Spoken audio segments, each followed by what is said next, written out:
জিনকে বশীভূত করা যায় কিনা, নিজের পছন্দ মতো জিনকে দিয়ে কাজ করানো যায় কিনা। কারিন জিন এটা আসলে কোন প্রকারের জিন? যে আমাদের প্রত্যেকের সঙ্গে যে জিন রয়েছে তার নাম হচ্ছে কারিন জিন।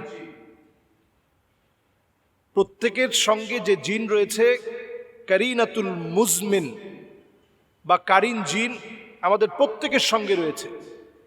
যে জিনের কাজ হচ্ছে আপনাকে ওয়াসওয়াসা দেওয়া। আমাদের দেশে কিছু মানুষ মনে করে কারিন নামক জিনকে খোলা যায়, বশীভূত করা যায় এবং তাকে দিয়ে নানা ধরনের কাজ করানো যায়।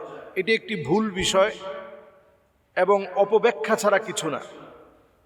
কিছু কিছু জিন কখনো কখনো আপনার প্রতি আকৃষ্ট হতে পারে আপনার ভালো আমলের দ্বারা, আবার আপনার ক্ষতি করতে পারে আপনার খারাপ বদ আমলের কারণে। সে আকৃষ্ট হয়ে আপনার ক্ষতি সাধন করতে পারে। দুষ্ট দুরাচারী যে জিনগুলো রয়েছে আপনার ক্ষতি তখন সাধন করবে যখন তার মনোপুত না হয়। আবার আপনি ইবাদত বন্দেগী করছেন, কখনো কখনো ওয়াসওয়াসা দেওয়ার জন্য দুষ্ট দুরাচারী জিনেরা আপনার ক্ষতি করার চেষ্টা করবে। প্রতিনিয়ত আপনাকে ওয়াসওয়াসার মধ্যে ফেলে দেওয়ার জন্য কারিন নামক জিন রয়েছে, সে প্রতিনিয়ত আপনাকে ওয়াসওয়াসার মধ্যে ফেলবে। তাহলে কারিন জিন এটাকে বশীভূত করার কোনো সিস্টেম পদ্ধতি নেই। কেউ যদি মনে করে যে কোনো খারাপ কাজ করে ম্যাজিকের মাধ্যমে অথবা ব্ল্যাক ম্যাজিক করে বিভিন্ন গুনাহের কাজ করে আমি কারিন জিনকে আমার বশীভূত করব, এটা যদি কেউ করতে চায় এই কাজটা শিরক হবে, মারাত্মক ধরনের শিরক হবে। এই কারিন জিনকে মানুষ বশীভূত করতে চায় এই জন্যে যে এই জিনকে দিয়ে আমি আমার কার্য সাধ্য করব, বিভিন্ন কাজকর্ম করিয়ে নিব। এই কাজকর্ম করানোর লক্ষ্যে অনেক সময় জিনকে আমরা বশীভূত করি। আল্লাহ রাব্বুল আলামিন আমাদের মতো করে তাদেরকেও বানিয়েছেন। আল্লাহ রাব্বুল আলামিন আমাদের মতো করে তাদেরকেও আল্লাহ তাআলা ইবাদতকে বাধ্যতামূলক করেছেন। শরীয়ত আমার উপরে যেভাবে অর্পিত তার উপরেও শরীয়ত ঠিক একইভাবে অর্পিত। আল্লাহ তাআলা মানুষকে বরং জিনের চাইতে শক্তিশালী বানিয়েছেন বহু দিক থেকে। জিন আপনার তেমন কোনো ক্ষতি করতে পারবে না যদি আপনি প্রতিনিয়ত কিছু কিছু বিষয়গুলো আমল করেন।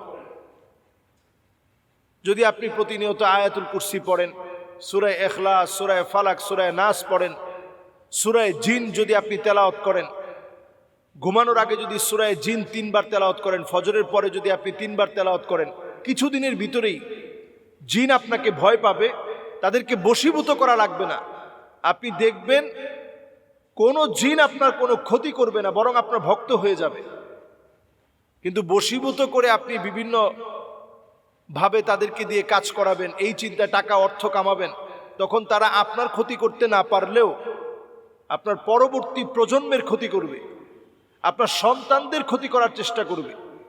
যেহেতু আপনার হায়াতটা খুবই লিমিটেড, আমরা সর্বোচ্চ নবীজি সাল্লাল্লাহু আলাইহি সাল্লামের হাদিস অনুযায়ী বাইনা 60 ওয়া 70, 60 থেকে 70 বছর আমরা হায়াত পেয়ে থাকি। এর বেশি অনেকে পায়, আল্লাহ তাআলা হায়াত দিয়েছেন এজন্য পায়। নরমালি আমরা 60 থেকে 70 আমাদের নবী সাল্লাল্লাহু আলাইহি সাল্লামের উম্মতদের গড় আয়ু।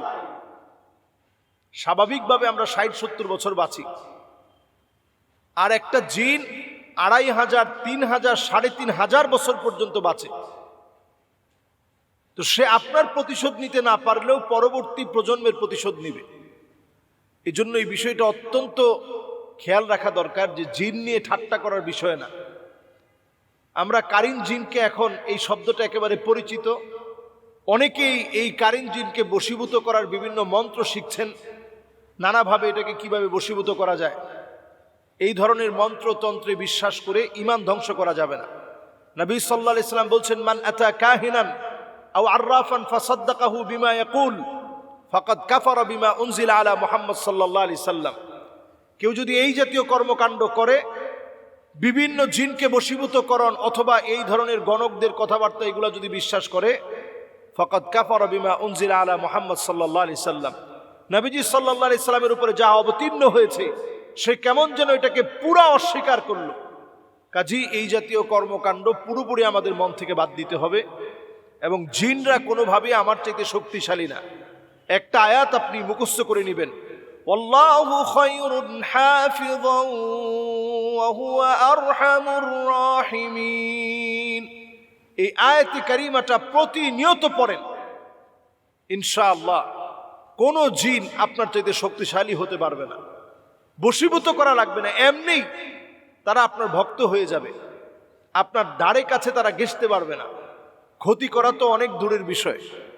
এজন্য আমরা আমল করার চেষ্টা করব, প্রতিনিয়ত নিজেদেরকে আমল দিয়ে আমরা সাজিয়ে রাখার চেষ্টা করব। আল্লাহ রাব্বুল আলামিন আমাদেরকে তৌফিক দান করুক। আসসালামু আলাইকুম ওয়া রাহমাতুল্লাহি ওয়া বারাকাতুহু।